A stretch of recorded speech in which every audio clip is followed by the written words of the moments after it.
Hello, this is Kyle Ouzts with the Dent County Veterinary Clinic, located at 403 North Henderson Street by the police station and the library and next to the old downtown there. Our phone number is 729-6100. That's 729-6100. And we're just going to give our little bit of an update here on some information, but also a couple of questions have been sent in here, so thought we'd try to answer them as best we could. But our first question, someone writes in that my dog is developing white flakes, almost like dandruff on his coat, on his hair coat. What could cause this, and what steps can be taken to eliminate it? All right, so skin and hair coat in a dog. When you see, the dogs normally have a small amount of skin flecking that comes off the skin, but normally it's minimal and it's not very noticeable as far as just looking at their hair coat. When it becomes noticeable, you consider it's probably excessive, and there's typically some reason for it. A lot of possible reasons for it, and it would be a matter of determining which cause it is, and then you know what steps to take to try to reverse it. But some things that can do it. I see it definitely in certain hormonal conditions. I see it also with things like low thyroid is a possibility. Also see it with diabetic cases for sure, have flaky skin and a hair coat that looks dry and sort of out of whack a little bit. I'll see it also with any type of skin inflammation or irritation, like allergies that cause the skin to be inflamed, or sometimes the inflammation is secondary to parasites, like you get big flea loads or tick loads. I'll see sometimes skin flakes and dryness in the skin will occur. I see it also with certain nutritional issues, like some certain types of dog food that have kind of poorer quality ingredients will sometimes cause skin and hair coat to be kind of dry and lackluster. In addition to that, gut problems will also affect skin condition and flakiness and dryness. So I'll sometimes look for and see if they have any internal parasites. Check a stool sample on them for those kind of things. And no, you will not usually see those in the stools. There's 4 common worms that occur in dog stools in our area, one of which you'll sometimes see. Another you'll rarely see. The other 2 you'll never ever see in the stools. That's a common myth, but you don't see most of the stomach worms that show up in dogs' intestinal tracts. So you can look for them, but you usually won't see the ones that are the most troublesome. So those are some things that could cause flaking in the hair coat. And as far as what to do about it, say again, it's first is find out what the problem is, and the second is address that and then try to fix that problem. So certainly I check on nutrition and make sure that things are going in the front end that should be and not things that shouldn't. But also make sure it's parasite free. Make sure we're getting good nutrition in as far as things that help supplement the hair coat and the skin. And then try to make sure not have allergy issues or parasite issues. And so it's kind of a broad question, but also a broad answer. But that may give you a little bit of a hint which direction to go. And the biggest thing is probably let somebody look at it who is qualified to evaluate skin problems and try to figure out which one of those problems it is. So it could be quite a variety of things. Second question came in that said, my cat's 17 years old. Recently, I noticed there's some discoloration in his eyes. There's no pus or cloudiness, more like dark circles in the iris around the pupil. It seems to come and go. So as with the other question, there's a lot of other questions and examination that need to be done to kind of decide what that is. I'd want to know, does the cat rub his eyes? Does he seem like it's uncomfortable to him? Do the eyes look identical left to right? Is there a difference between one eye and the other? Is there any sign of squinting or any sign of something that's causing any kind of discomfort in the eye itself? I also would try to assess which layer in the eye is affected, because each one is treated differently. And we have the cornea, and then we have aqueous humor, and then we have the iris itself, but then we have behind that vitreous humor and the lens, and there's a variety of layers. And it sounds like it's not retinal, probably. It doesn't sound like there's any involvement down deep in the back of the eye, but again, without looking, I can't tell for sure. It does mention that maybe on the edge of the iris, and the iris, will contract and extend itself, according to the light amount that his brain's telling it to open and close, and so that sometimes can affect the appearance of it. And then the next thing I would look at is the difference in the eyes. Is it a perception that I'm seeing, or is it an actual change in the tissues themselves? Because sometimes being in a different lighting situation, or with the pupils are open versus closed, it may make them appear to change when actually they aren't changing at all. They're just opening or closing, or the reflection of things coming from the inside of the eye coming out may change, and it's not the actual eye itself at all. So those are things that I would want to know.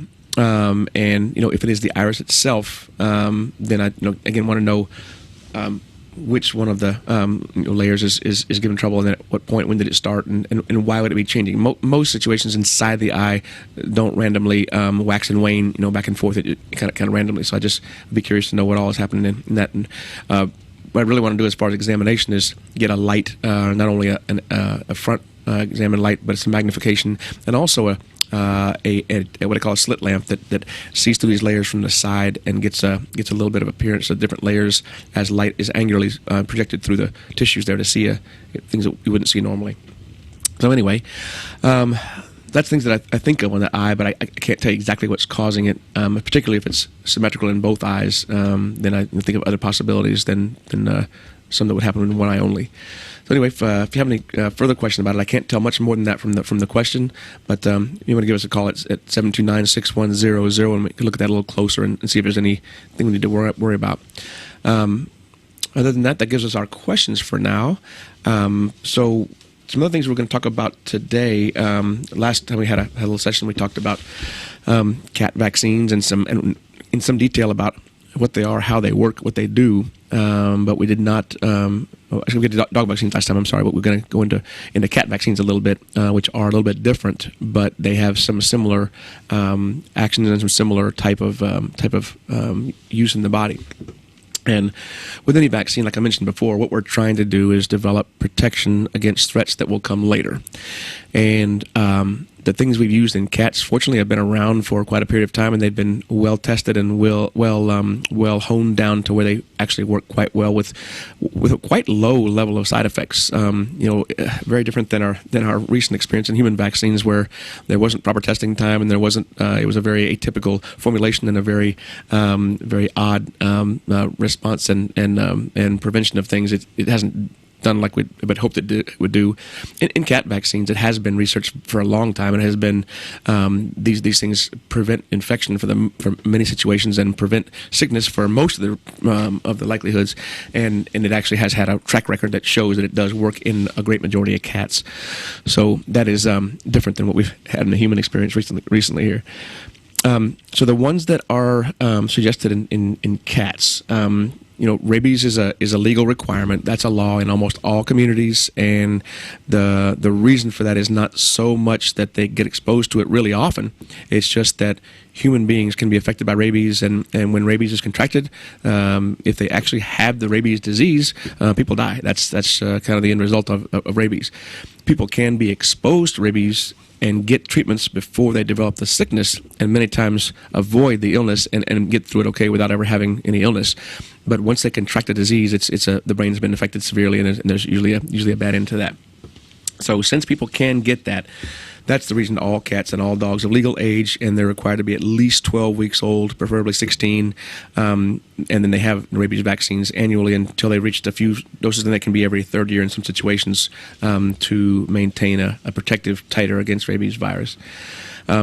Rabies virus is transmitted essentially almost always through a bite into the skin of another animal. The virus itself has to be transmitted and stay warm the entire time from bite into transmission to another animal. And so it is not a hardy virus outside the body. Once it falls outside the body onto a table or onto the ground, it'll be dead within minutes. And so it just doesn't last in the environment much at all.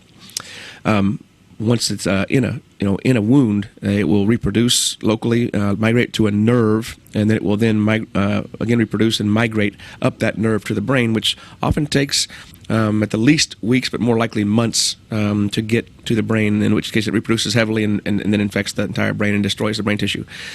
So in that process, it will again migrate out nerves, and typically to the facial nerves and out into the saliva glands, and it's transmitted that way once it gets into the saliva and gets transmitted from one bite into the next animal. There are more than one set of symptoms that we see in animals that are affected. We have some that show not too much effect right at first.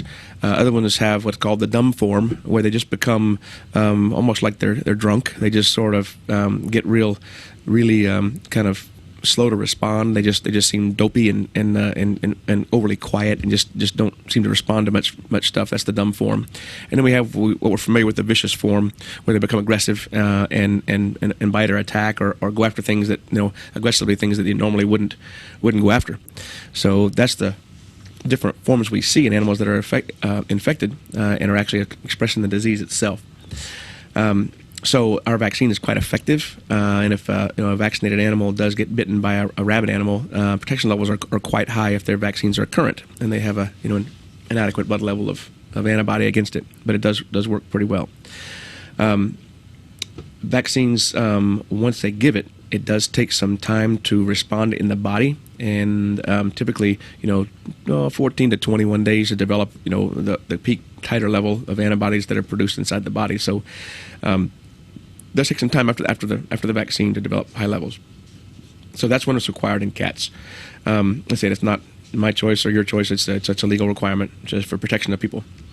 Another vaccine we'll use is kind of what they call a multivalent respiratory vaccine, and it tends to have anywhere from 4, 5, or 6 different agents in it that are found in a cat's world at times, and it helps develop protection against several different respiratory and also some blood-based viruses and some things that can affect bone marrow and those kind of things too, that can infect either cause white blood cell counts to go down very low, and can also cause respiratory infections, sneezing, snotty nose, runny eyes. And it's about a 5 or 6 way little vaccine that covers those things. And the current recommendation is to do all cats to get that one, because those viruses that they're protected against can be transmitted on people's shoes, people's hands. They can travel around even if the cat is not exposed to another sick animal.